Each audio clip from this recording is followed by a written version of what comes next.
Magandang araw po sa aking mga minamahal na kababayan, Luzon, Visayas at Mindanao. Sa ating mga kapatid na Muslim, Assalamualaikum warahmatullahi wabarakatuh. Welcome to my vlog.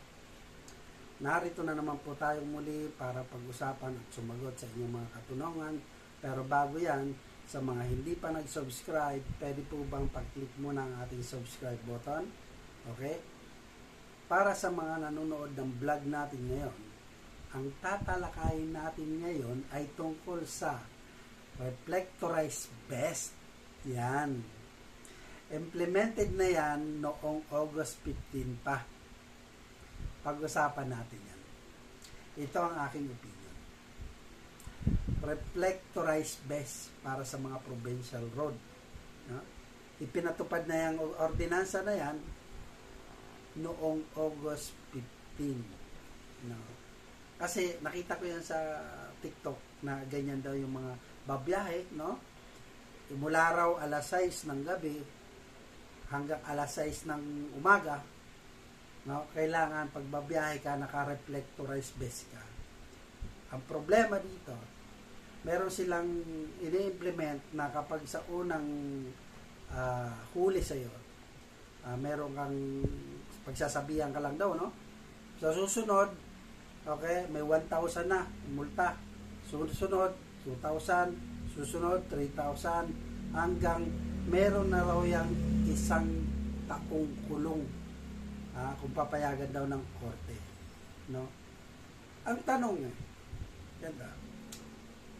Excuse, good or expensive ba yan? Sino ang gagastos para dito? Di ba? Kasi expensive yan. Tingnan nyo. Sino ang sasag dito? Kaming mga riders o kayo na nagpapatupad? Liliwanagin lang natin ito. Kasi, alam na ba to ng ating Congressman Busita ang bagay na ito? Para po kasing malaking pag-uusap ang dapat dito.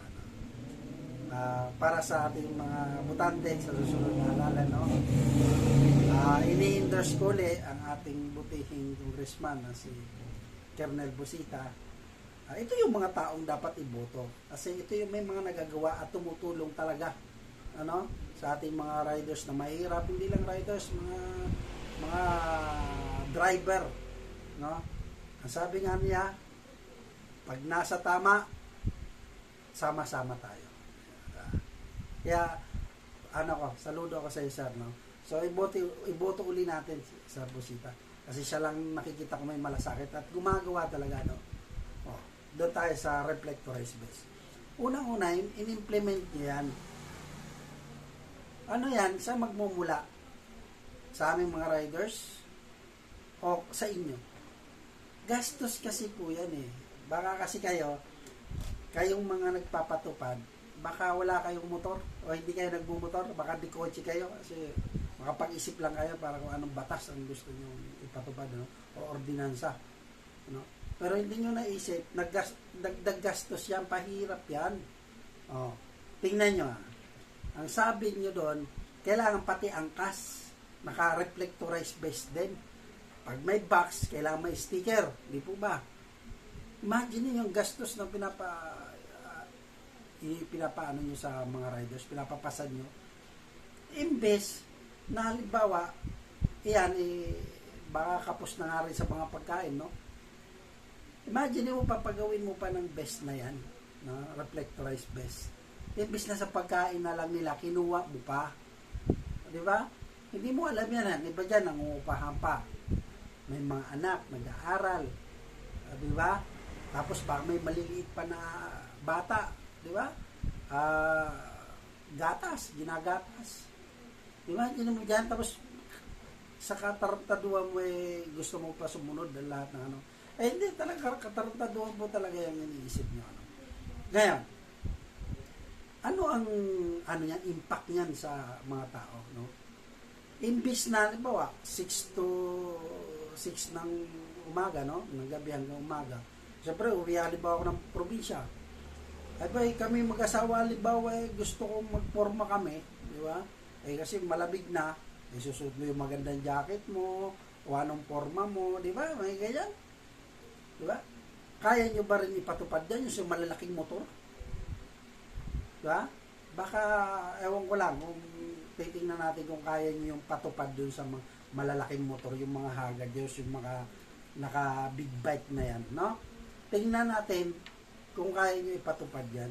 Kasi yan, mga naka-jacket yan, naka-leather talaga yan, talagang nakaporma. Tapos sisirain mo lang dahil kailangan may reflectorized base. Para saan? Diba? Ay di dapat pati yung mga kotse, mga sasakyan, lagyan mo rin ng mga sticker, paikutan mo. Tingnan mo lang kung kaya mo rin ipatupad yan doon. Mga BMW. Tingnan natin, punuin mo ng sticker kailangan. Sige nga. Diba? Kasi ang tanong dito, susunod ba lahat? O kaya bang pasunurin lahat? Baka hanggang salita lang kayo, no?